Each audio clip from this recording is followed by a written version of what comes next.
on falls now. Whoa. Oh my god. Oh, what's that?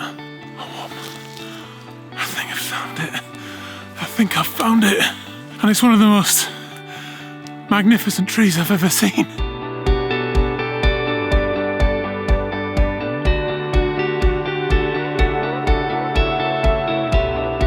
Hello there and welcome to another day of landscape photography on what is a stunning day. It's warm, it's those beautiful warm spring days. I absolutely love getting out to do landscape photography. It's hopefully there's going to be a decent sunset as well because there's some nice high altitude clouds at the moment, but that is not what I'm doing today. Earlier this week, I released 5 new presets to the RAW room, which you can see in action here. One of which, though, is called Fantasy Woodland. It turns your woodland shots into a kind of fantasy, mystical, ethereal type feel. But when I was putting it together, I realised I didn't actually have that many woodland shots that I was particularly proud of.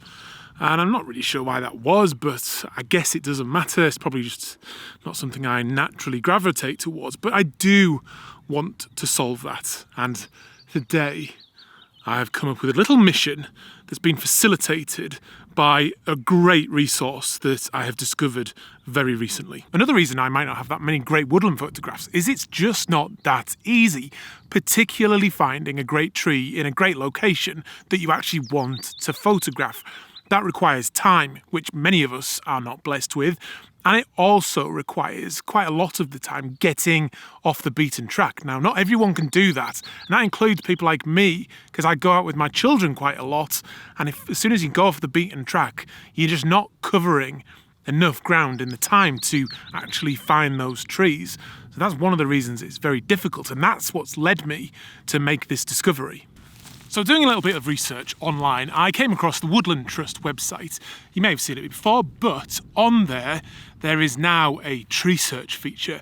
You just load up the map, go to your local area, and then it will show up any ancient or veteran trees that are in your area. It's a fantastic thing. You load it up, you can overlay it with the Ordnance Survey, and you can zoom in on that particular tree. You can see whether it's private or you have access to it, load it up, and there's pictures of it as well, so you can actually see whether it's going to be a tree that you think is worth photographing before you actually go there. Now, happily, I have found one, and it's got a very interesting name. So today, I'm on the hunt for Medusa. Now, this is not Medusa. She is a oak, possibly over 250 years old, with a girth of over 6 meters, so it could be very exciting if I can find it. It's not been recorded, or there's no recording view of it since 2017, so I'm really hoping it's still alive, because there was some suggestion that it's going to be knocked over by some of the surrounding coniferous trees. So it's a bit of a mission. It's exciting, but I think it's going to be really impressive if I can find it. Let's go.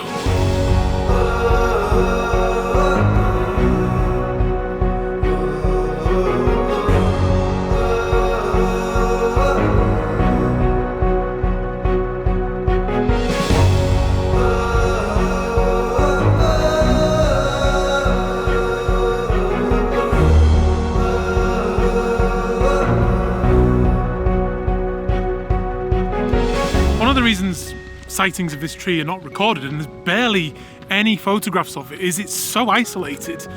Getting to it requires going up hills, through woodland, and across this windy moor. Now, I grew up in an environment like this, and I absolutely love it, but you do have a huge sense of isolation up here. I mean, there's literally nobody else around. It's beautiful and sunny today, which takes the edge off it, but when these conditions are overcast or cloudy, this feels like a very lonely place. So like any good adventure story, I have come to a fork in the road.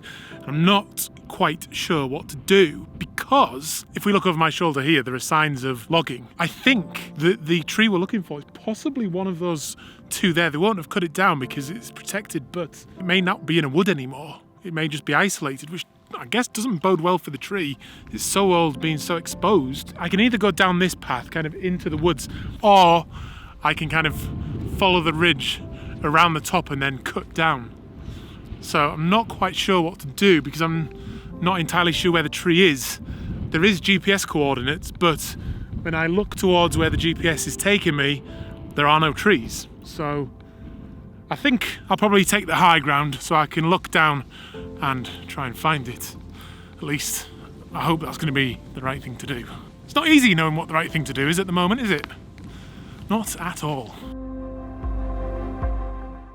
This is a long walk, and on these moors it never really feels like you're going anywhere.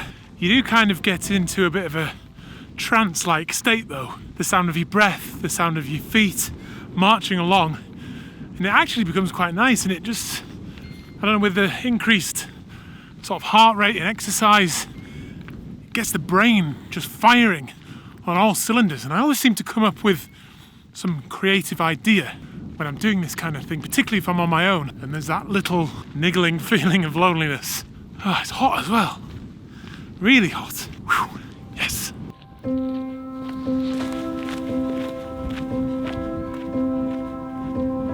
I'm now faced with a bit of temptation because I'm not totally confident at all I'm going to find this tree. But I've just seen some cotton grass just ahead of me here, and it looks absolutely beautiful. And I know at sunset, when that warm golden light hits that white cotton, it's going to be stunning. Very tempted to stay and try and make something of that, but I think what I might do is grab a handheld shot and then just press on.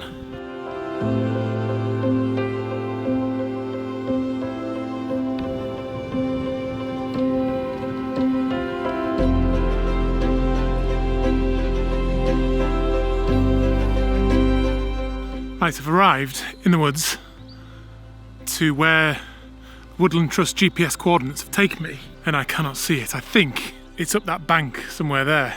If we walk along for a minute, there's just no way up, and that wood is so thick. I'm just not going to be able to move through that in time because the sun's setting and I'm running out of time. It's going to take me absolutely ages to get through that. Oh, that's so disappointing. Although I do have one more spin of the dice. One more spin of the dice.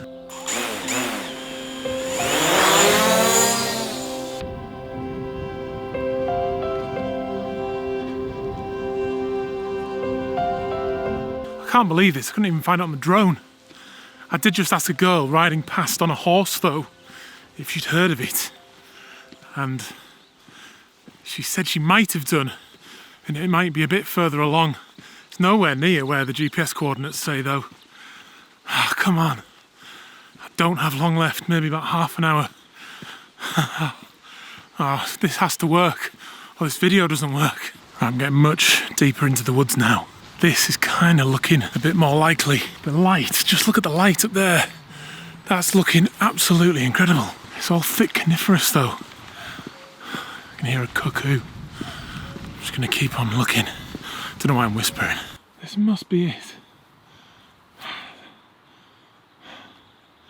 There's no really any other path up anywhere.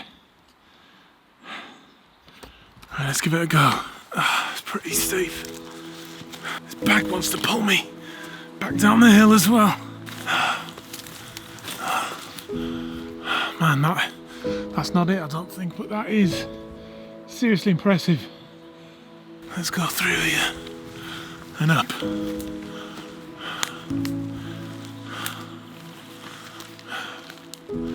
Oh, it's so steep. Oh my god. Oh, what's that? The wood is so thick. So thick. And I'm on falls now. Whoa. Help me, tree. Oh. Where is it? That light's amazing. Oh my goodness. Oh my goodness. I think I've found it. I think I've found it. And it's one of the most magnificent trees I've ever seen. Oh my god. And that is just staggeringly beautiful. Oh my god. Yes. I'm gonna have to switch off. Getting emotional.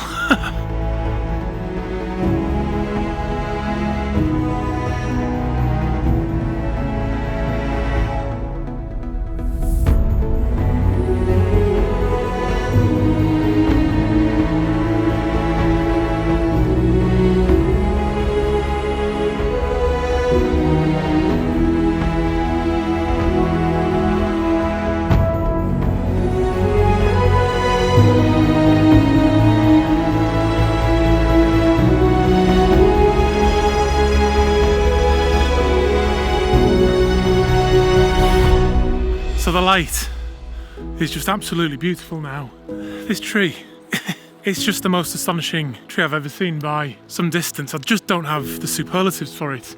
You can see exactly why it's called Medusa. That flowing hair made up by the branches there, some of which you can see have kind of died off, but they're still attached. The tree is still very much alive and it's just hewn into that rock. I mean, it is literally growing out of that rock. It's like nothing I've ever seen before.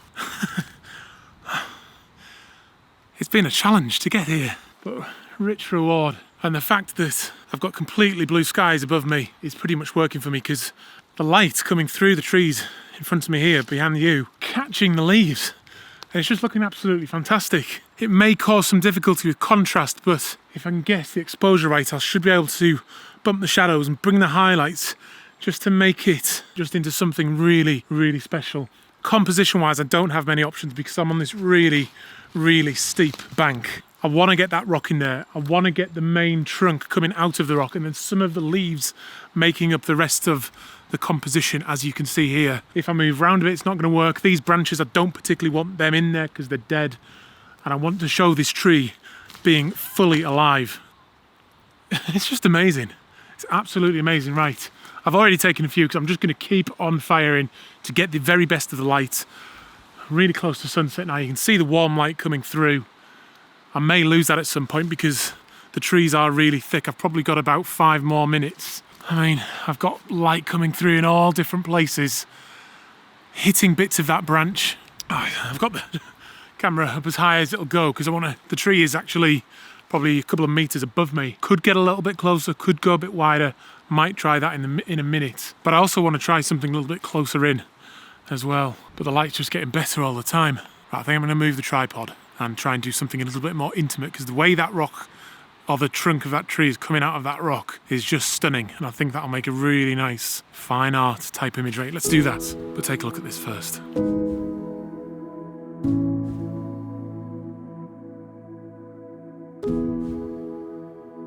Okay, so I'm now right underneath the tree. As you can see, if we kind of tilt the camera up there, it's really difficult moving around because there's just so much undergrowth and it's so steep. But I'm now focusing in on the trunk coming out of that rock there. The shape is just incredible. That curvature with the real beautiful, intricate texture of that 200, possibly more year-old bark, then against that much smoother, flat rock covered with a little bit of moss. We've then got these early spring ferns just at the bottom of the frame, creating a little bit of colour and a little bit of, I guess, perspective as well, just to show how incredibly big this thing is. Then it's just the rock and the trunk basically in this shot. Settings wise, I've had to bump the ISO right up to keep those ferns still blowing around in the wind. So I'm at ISO 1600 now, f5.6, because it's a fairly flat image. That'll be okay. 1/60th of a second, hopefully enough to freeze. And yeah, that is fantastic. I think I might try it a little bit closer in as well, cut the ferns out and just make it all about the trunk and the rock. But I think possibly if I apply my new mono to the max preset to that, it's going to make it pretty special. It's fantastic. The sun's now moved behind some of those thicker conifers there that you can hopefully see. So there's not as much light directly on the tree now, but there's still a decent amount of light coming through, setting off these contrasting textures and tones. So I think I'm going to get back to where I was a minute ago for my last shot and really try and make something of that.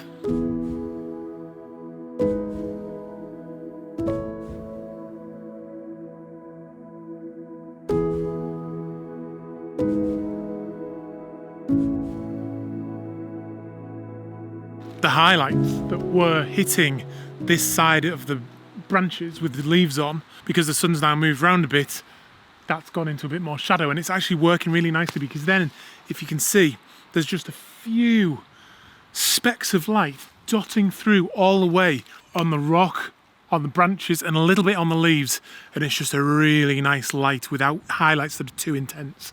I'm underexposing on purpose though, because I'm getting a little bit of the sky in the frame to the top right, and I don't want to overexpose that.